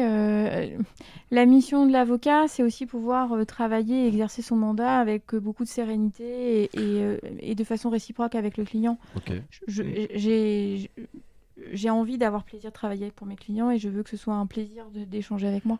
Donc, un an, c'est bien. Et puis, Ouais, et en puis fait, on on est- s'arc-boute pas on- sur ce genre d'engagement. on est assez à l'aise. Il faut Euh, que les clients ils aient ce pourquoi ils payent et qu'ils payent ce qu'ils ont. Ce qu'ils ont. C'est-à-dire Ok. que les soit engager sur équitable 3 aussi. ans, on a accompagné des sociétés où tu as une grosse phase d'audit, d'appropriation de l'effectif, de remise à plat des contrats. Et puis après, ça peut rouler pendant 2 ans. Donc tu peux pas leur imposer un quota d'heures qui serait intangible. Et c'est pareil pour la mission comptable. L'organisation peut changer, tu peux décider d'internaliser ta saisie et je vais pas marque-bouter sur oui mais moi j'avais tant d'honoraires donc faut surtout pas que ça change. Donc si le contenu de la mission change, et bah à nous comme tout chef d'entreprise d'aller chercher des missions complémentaires Ok. ailleurs ou de te proposer un service supplémentaire, mais de surtout pas vouloir à tout prix On s'accroche garder pas tu vois. au chiffre d'affaires que correspond à un client, en fait. C'est pas Il ça faut notre que ce soit mission. du service, donc que tu aies ce dont tu as besoin. Ok, ça roule. Pour comprendre un dernier truc, dans les cabinets comptables, encore une fois, je suis désolé, Ouais. mais ça, j'ai cette expérience-là. Parfois, on parle aussi de la mission juridique. La juridique, c'est le fait de rédiger le PV, et différents trucs comme ça. C'est la casquette de qui entre vous deux, ça C'est la casquette Alors, de plutôt Maxime. Ouais, Plutôt Maxime plutôt la encore, hein. mienne, mais là encore, à partir du moment où les enjeux juridiques, je peux les maîtriser. Ouais. Et vraiment, notre ADN, c'est on veut constituer un pool d'experts pour nos clients. Ok. Si ça peut être nous deux, c'est formidable, c'est quand même Mhm. l'objectif. Mais si parfois, sur un rachat de société, c'est pas ma compétence, j'ai pas besoin de chercher à capter du volume d'affaires pour le plaisir de dire que c'est moi qui ai fait. Ce qui est important pour vous, c'est que ça se fasse correctement. Ok. Donc après, on a un écosystème de partenaires pour des financements. Voilà, on travaille avec des courtiers en financement pour des projets de rachat, d'installation. On travaille avec des- certains de mes confrères, des confrères et des pour consoeurs, l'aspect de droit des sociétés qu'on ne serait pas en mesure de maîtriser. Et ça, voilà, on lui On dit sait très bien. faire, Ok. on Non, sait mais je faire comprends. une constitution d'une société où les enjeux juridiques simples. sont entre guillemets basiques, je vais savoir faire. Si par contre j'estime qu'il y a trop d'enjeux, et je préfère que ce soit un spécialiste qui fasse parce que le service est de meilleure qualité. Et moi, je me Et on concentre est sur très autre chose. transparent auprès de nos clients sur l'identité des interlocuteurs. On reste là en gardien justement de la qualité de l'information, de ce qui se dit. Au contraire, on laisse pas nos clients dans la nature. Donc c'est pour ça qu'on fait le choix de travailler avec certains et voilà, que ce soit dans toujours la même vision de l'entreprise. En fait, on se rend compte qu'autour de notre cabinet, d'autres professionnels ont les mêmes objectifs, la même façon de travailler et qu'on arrive tous ensemble à aller à l'objectif premier, servir le client. Ok. Ce qu'on veut pas, mais c'est la tentation quand tu t'entreprends, c'est de vouloir absolument tout faire. Mais c'est soit tu fais de l'intégration verticale et puis tu prends tous les, ou plutôt horizontale, pardon, Oui. où tu t'associes avec un avocat en droit des affaires. Après, il faut savoir dire, moi, mon métier, c'est l'expertise Ça comptable. là, Je fais la compta. Sur le juridique, pour pas rester court, par contre, voilà, faut absolument, dans ton environnement, être capable d'apporter la De réponse. préconiser. Mais faut pas vouloir absolument tout faire, et c'est pas notre posture. On a, je crois, suffisamment à faire pour pas faire prendre de risques aux clients, parce qu'en fait, là encore, c'est toujours le client qui est bien sûr. exposé. C'est Oui, bon, puis toi un peu c'est indirectement, notre mais c'est surtout que sérénité tu le aussi, sers hein. pas à vouloir faire des trucs que tu sais pas faire. Donc on fait quand on sait faire. Donc le cabinet Bichild est parti, lancé depuis cette soirée d'octobre en particulier. Aujourd'hui on est en 2020, on est même fin 2020, on est en tout début décembre 2020. Vous êtes combien de collaborateurs? Il y a combien de monde aujourd'hui? Alors, la vitesse était plus fulgurante qu'on imaginait. On a le plaisir d'avoir 3 collaboratrices et une apprentie. Ouais. Cet effectif-là est aussi divisé, puisque néanmoins, si nous, on essaie de jouer la carte de la transversalité dans nos compétences et qu'on s'est beaucoup appris l'un de l'autre, il était compliqué que dans notre effectif, on puisse trouver quelqu'un qui maîtrise à la fois le plan comptable et tous ses aspects et le droit du travail. Donc, on a choisi de scinder. Donc, Lucie collabore avec moi sur le pôle social. Annabelle, Déborah et Cécile travaillent avec Maxime sur le pôle d'expertise. Ok. Ouais, après, il y a aussi des questions de volume. C'est-à-dire que la compta tracte souvent plus de travaux parce qu'il faut faire la tenue, les déclarations fiscales. Tout cet aspect de production qu'il ne faut pas oublier. On a aussi des volumes qui ne sont pas tout à fait les mêmes, donc ce qui justifie que les équipes ne soient pas aussi nombreuses, entre guillemets. Mais l'idée après est qu'on maintienne la transversalité avec un partage d'informations. Alors évidemment, toujours dans le strict respect de la confidentialité. On ne parle que des dossiers qui seraient communs. Mais là, chacun doit être un peu au courant de la vie du dossier. Parce que ce qu'il faut éviter, c'est que tu appelles et puis que tu es quelqu'un qui dit je sais pas. Bah non, c'est alors si Maxime et Vanessa sont pas là, personne ne sait. Et puis que la collaboratrice qui est peut-être pas forcément qui peut être Lucie qui fait plutôt du droit, sache quand même entendre, comprenne à peu près de qui il s'agit, quel dossier, termes de vocabulaire, entendre la question et la reformule à la collaboratrice. Et de réflexe. Comment vous faites vivre le cabinet justement avec ces deux populations un petit peu quand même Ces populations. Ouais. Non, mais c'est rigolo ça. Comment tu les animes en fait? Est-ce que je sais pas, il y a une réunion du lundi comment ça prend forme en fait? Alors, je crois qu'on a eu la chance de faire intervenir des équipes qui sont à peu près aussi folles que nous. C'est-à-dire qu'on bien adhéré à ce qui était l'ADN du cabinet et qui avaient les unes les autres besoin justement de peut-être vivre leur métier différemment. Donc ça, c'est notre moteur initial et auquel on tient beaucoup. Ça nous rassemble, ça fait une cohésion et le pourquoi qui est très important. Qui est important dans la vie professionnelle de chacun, je crois, anime naturellement cet effectif, si on peut l'appeler comme ça. Ouais, on a eu la chance que le recrutement se fasse un peu, les circonstances ont fait, mais l'équipe s'est constituée en même temps, c'est-à-dire que tout le monde est arrivé en même temps, nos 4 collaboratrices, à peu de choses près. Donc il y a aussi eu une synergie qui s'est créée entre elles. On n'a pas de cadre de réunionnite. Après, toi qui as vu les locaux, c'est très ouvert. On essaie d'avoir des échanges très transparents. Nous, on communique beaucoup sur les prospects, les dossiers qui partent aussi, ça nous arrive. Sur nos échecs, on essaie aussi de communiquer sur parfois nos ratés, parce qu'on est pour que chacun comprenne bien que l'erreur est possible, mais toujours remettre après au cœur du sujet le client, le service et la nécessité de faire bloc. Je crois que l'équipe ça a bien pris, elles sont solidaires. Chacun, après, gère ses travaux, mais on a essayé d'inculquer la notion de solidarité, de complémentarité, d'être capable. Comme tu l'as dit, nos échéances sont pas les mêmes, donc parfois nos coups de stress n'interviennent pas au même moment. Ok. D'être capable de les détecter, que les filles, puisque c'est une équipe féminine, se soutiennent. Mm. Après, beaucoup d'échanges informels, on déjeune ensemble régulièrement, on va déjeuner à l'extérieur quand c'est Quand c'est possible. possible.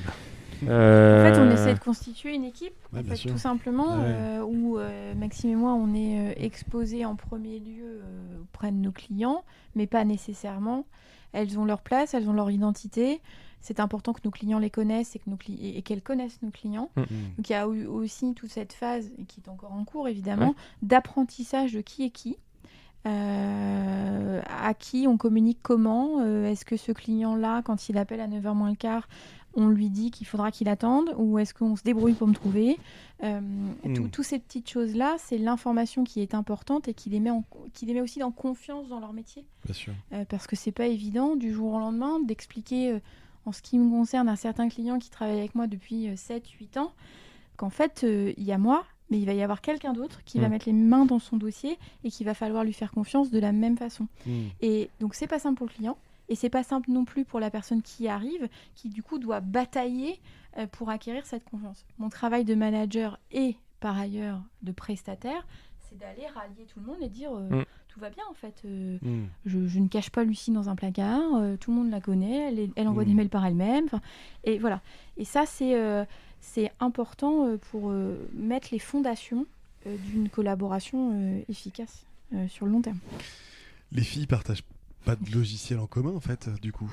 À part Outlook peut-être, mais tu vois. Oui, les logiciels de bureautique, on essaye d'avoir quelques aussi suivi des temps, et un peu de gestion interne, suivi des temps.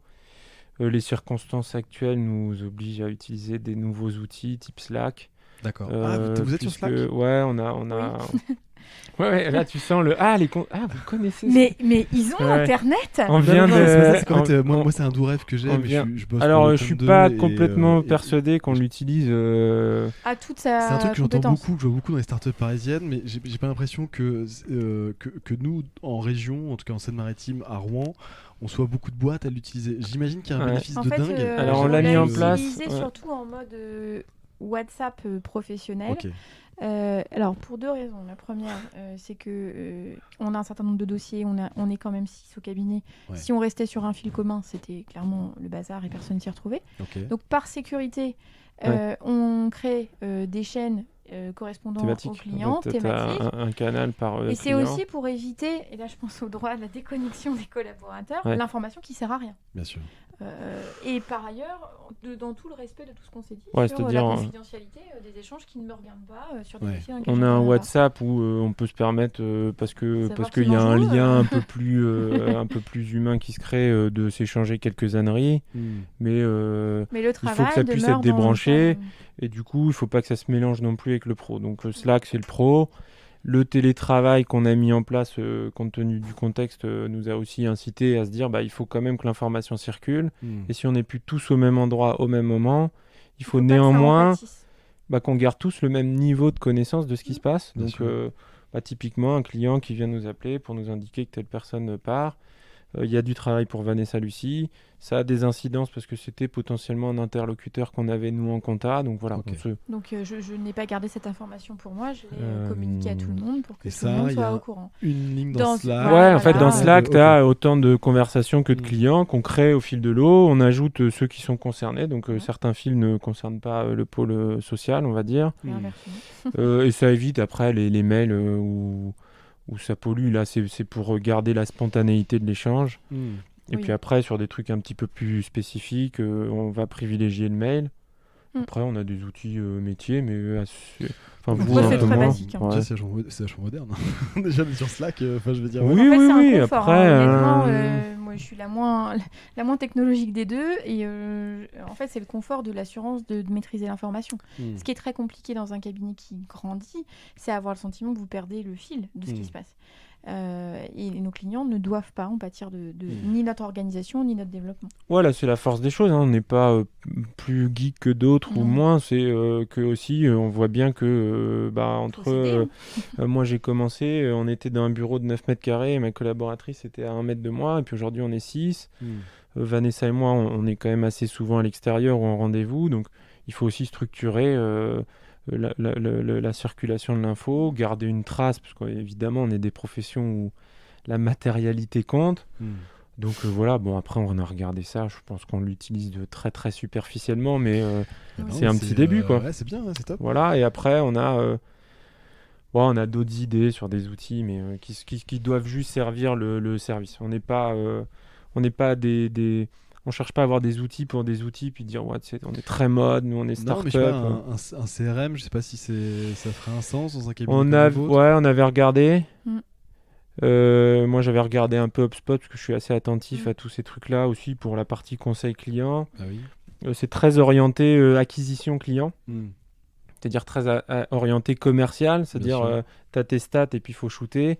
Et nous on cherche plutôt quelque chose qui soit... alors c'est pas très propre ce que je veux dire, mais plutôt dans l'élevage, c'est-à-dire qu'aujourd'hui nous on a un portefeuille, c'est comme ça que tu dis, mais déjà les clients, c'est- et tu veux plutôt les t'as faire un grossir. portefeuille qu'il Ouais. faut...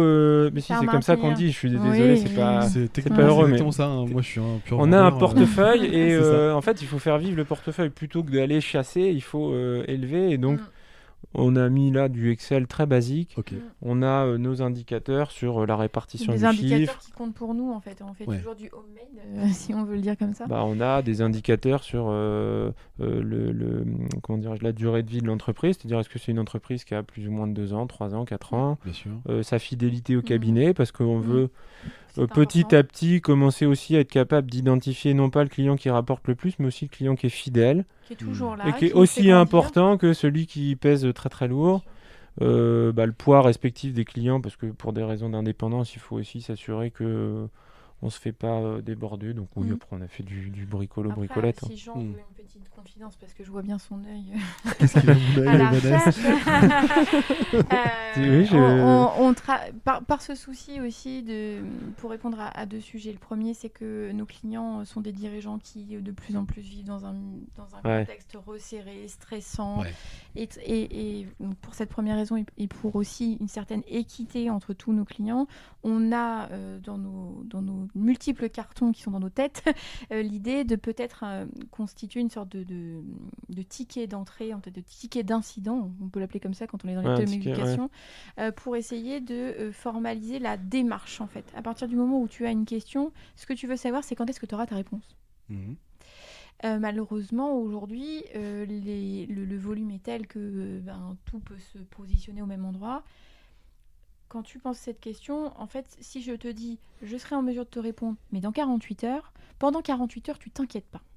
Alors que si je ne te réponds pas et que je te laisse dans le brouillard, alors même que j'ai pensé à ta question, que je sais, en fait, t'es déjà dans la frustration. Donc, on voudrait essayer de constituer quelque chose comme ça, tout en gardant une certaine souplesse, parce que, en ce qui me concerne, tu parlais des échéances tout à l'heure, je vis un peu en schizophrénie, parce que j'ai à la fois les échéances de la paye, puisque c'est moi qui pilote le service de la paye, mais en même temps, je vis l'urgence du quotidien.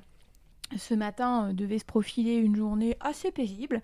Et en fait, on s'est retrouvé avec 2 types de contrats de travail, une procédure de licenciement à faire pour 15 heures.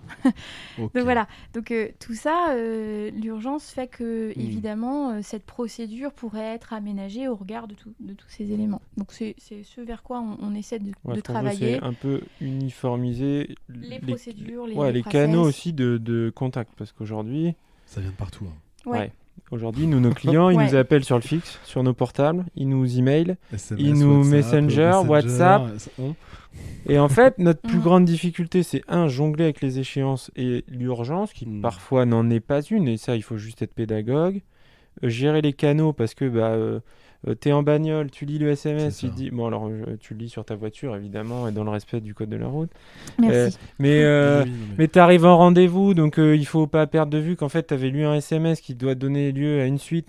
Donc, l'idée, c'est effectivement d'avoir un point d'entrée qui serait ce qui s'appelle un logiciel de ticketing, comme les bons supports clients, où ta sollicitation est tracée, elle est horodatée. On peut mettre une échéance, on peut la déplacer, on peut la déléguer. Hmm. Bon, ça, ce serait le must. Il faut un peu de temps pour s'en occuper.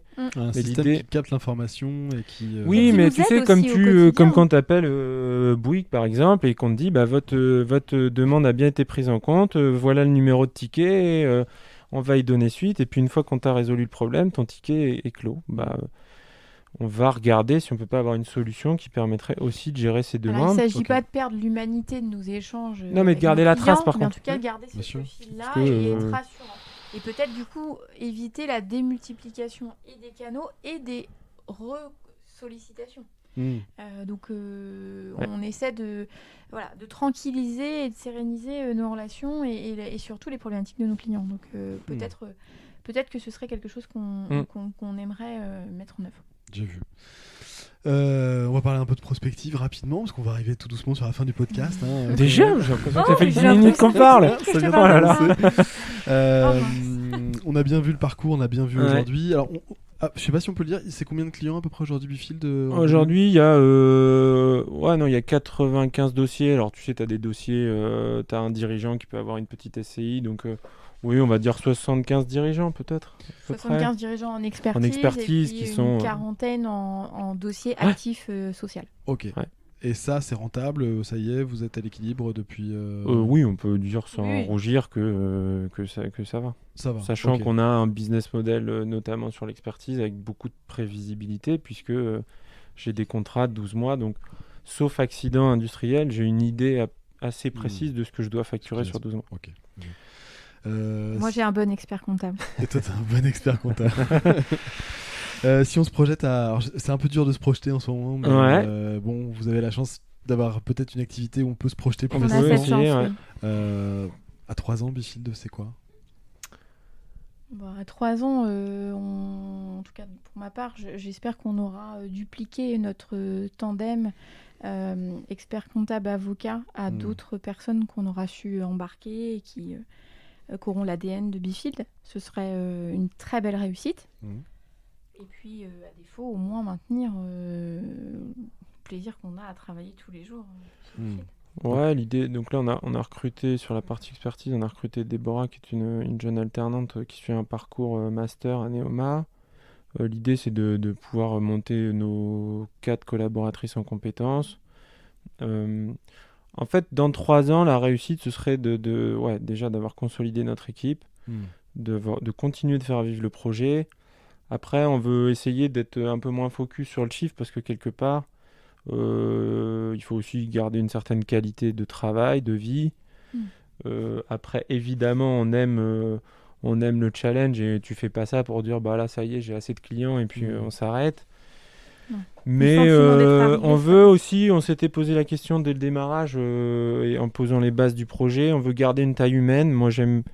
Bon, même si de temps en temps, pour le plaisir du pitch, j'aime dire que je me lève pas le matin pour faire des serfas, j'aime quand même bien pouvoir continuer de produire parce que j'ai pas envie d'être juste un manager et comme tu dis, ouvrir un dossier et de les enfiler. Donc, Et moi, j'ai besoin on gardera d'être dans mes une taille de recherches, dans les cabinet qui fait papiers. qui fait qu'on peut garder la connaissance des dossiers, de savoir On qui a est ton ni- fournisseur, ton client. La On main dans n'a ni l'exécution, quoi. l'envie ni Ouais. le projet de dupliquer des franchises ou d'autres structures Bifield. L'idée, c'est d'avoir une taille ou, humaine dans d'avoir laquelle on se 50 collabs, positionne quoi. bien. Enfin, tu vois comment Vous ça devez faire des rebondit. jaloux quand même dans la profession parce que moi j'ai quelques clients dans la région où j'ai vu parfois des tentatives d'association entre cabinet comptable et avocat. Mais, genre ils habitent l'un au-dessus de l'autre et puis tiens on va faire un truc, tiens on prend des outils communs et puis on repasse 6 mois, un an plus tard. Et puis En fait, on s'associe pas vraiment. Ouais. C'est là la différence. Alors c'est crois pas pas du qu'on tout fasse, là pour le, tu vois, pour se donner un genre, mais en fait, enfin jusqu'à maintenant, il y a eu de la place pour tout le monde. Ouais. On a la modestie de se dire que si nous on y arrive, a C'est priori, possible pour tout on le n'a monde. pas, enfin je veux dire, on n'a pas de Non, on a ni de l'inventé compétences le que chose. d'autres n'ont pas. Après, nous, ça fonctionne parce qu'en fait, on s'est donné les moyens de s'associer. Je crois pas. Non. C'est pas le sujet. Alors, en fait, je on pense fait pas et ça puis en plus, pour. c'est pas ce ouais. qui nous éveille nous au quotidien en fait.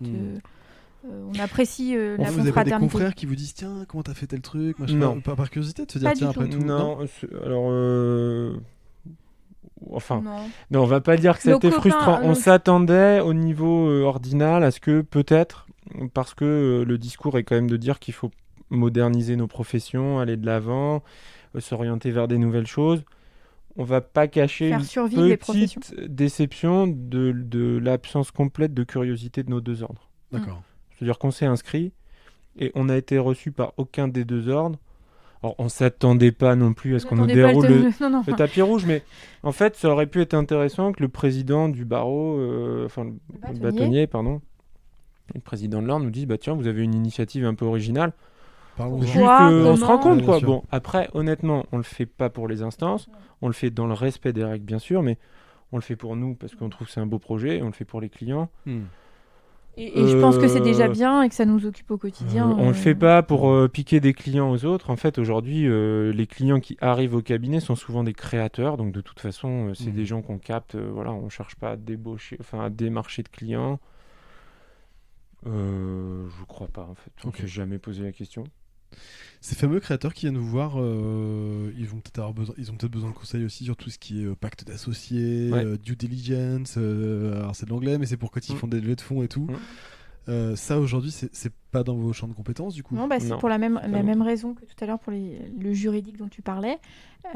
Si ces actes sont, on va dire, communs et pas complexes, on les gérera en interne. Ouais. À partir du moment où il y a un sujet qu'on ne maîtrise pas, je pense notamment aux levées de fonds, il est hors de question qu'on prenne le risque, et pour nous et pour nos clients, de faire des choses qu'on ne maîtrise pas. Okay. Donc le contexte nous permet d'avoir des confrères confiants. Oui, il peut y avoir présents. une petite frustration de se dire on peut pas servir tout le monde, mais il faut être objectif, tu peux pas servir tout le monde. Et à monde. 3 ans, vous intégrez pas ce type de compétences dans vos... On pourrait y penser. Oui, on s'interdit pas... rien en fait. Voilà, en fait. Mais c'est pas dans vos esprits en ce moment. C'est que rien n'est figé et qu'il faut aussi faire attention et ne pas avoir le biais de certains entrepreneurs de partir dans tous les sens trop vite. Oui, c'est vrai, t'as raison. Alors il y a ça et puis Nous sommes une entreprise. il y a ça et ce qui nous passionne, c'est justement la diversité de notre portefeuille. C'est-à-dire qu'en fait, j'ai effectivement moi des confrères où j'en observe qui se spécialisent, certains en pharma, certains en start-up. Donc ils ont une vraie compétence. Mais au contraire, moi je trouve que ce qui est passionnant, c'est d'avoir un petit artisan, et ça sert un graffeur, un type qui vend des voitures, on a un armure, on a tout type d'activité. Les problématiques sont toujours les mêmes. Il faut que je fasse du chiffre, il faut que je me rémunère. En revanche, les expertises des uns des autres font que comme on est très curieux, on discute. Et donc l'agence digitale, on va parler SEO, on va parler... site en fait, internet, ça nous nourrit, et tu renvoies ça à un autre qui est pas du tout de ce domaine-là. Et donc, moi j'aime bien ce côté. Alors tu sais, t'entends toujours ça, mais le généraliste. Mais on aime bien pouvoir s'occuper un petit peu de tout le monde. Alors parfois, ça, cela dit, comme le médecin généraliste, ça t'oblige à dire, il y a peut-être effectivement une pathologie, je pourrais pas faire. Je pourrais pas faire la levée de fonds. Néanmoins, aujourd'hui, on va pas se mentir, c'est pas non plus 100% du tissu économique. Ouais, bien sûr. Mais pourquoi pas mais rien n'est interdit dans nos esprits maintenant. Conforter les bases, tracter correctement notre projet, c'est hyper important parce qu'il faut qu'on soit là dans les 30 prochaines années. On a signé quand même pour 30 ans. Ouais. Puis quand on va reparler de la réforme des retraites, on va prendre des années. Donc, Ok, on arrive sur les fins de... déjà, merci pour tout ce beau temps que vous nous avez confié. On va arriver sur les questions de fin du podcast. On va attaquer tout de suite avec la plus croustillante de toutes, celle des médiocrités acceptables. Lequel de vous deux veut bien nous confier une de ces médiocrités acceptables? Je veux bien. J'avais écrit, j'avais préparé. On va dire que mon plus gros challenge, alors je ne suis pas forcément à l'aise avec ton terme médiocrité, mais mon plus gros défaut, et sur celui sur lequel il faut que je travaille le plus, c'est un taux une capacité d'acceptation de la critique peut-être un peu faible. Et donc en fait, je pense que mon plus gros enjeu, c'est ça. Oui, dis pas notre. Tu serais un chouïa susceptible. Un chouïa, le mot est faible. Ouais, Okay. En fait, j'ai un peu de mal.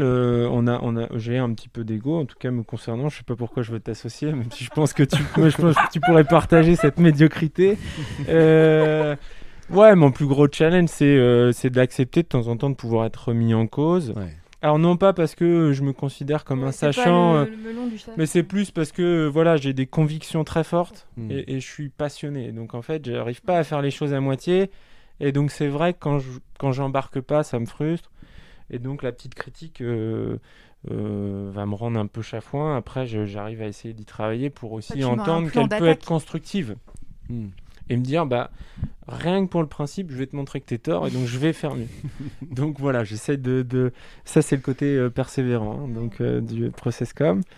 Donc voilà, bon, on va s'en Merci tenir pour à cette, une. non, mais c'est Hein. magnifique. Ouais, Cette parce que auto-analyse soulignacaise. elle est super franche. Hein. Je pense qu'il y a un paquet de chefs d'entreprise qui l'ont aussi, ce côté-là. Et aujourd'hui, on nous l'a encore Ouais. jamais donné. Donc tu vois, c'est Voilà. c'est super Voilà, franc. je C'est sympa. défriche. Vanessa. Tellement. En ce qui me concerne, faut pas Ah, du c'est tout pas m'en- laquelle choisir.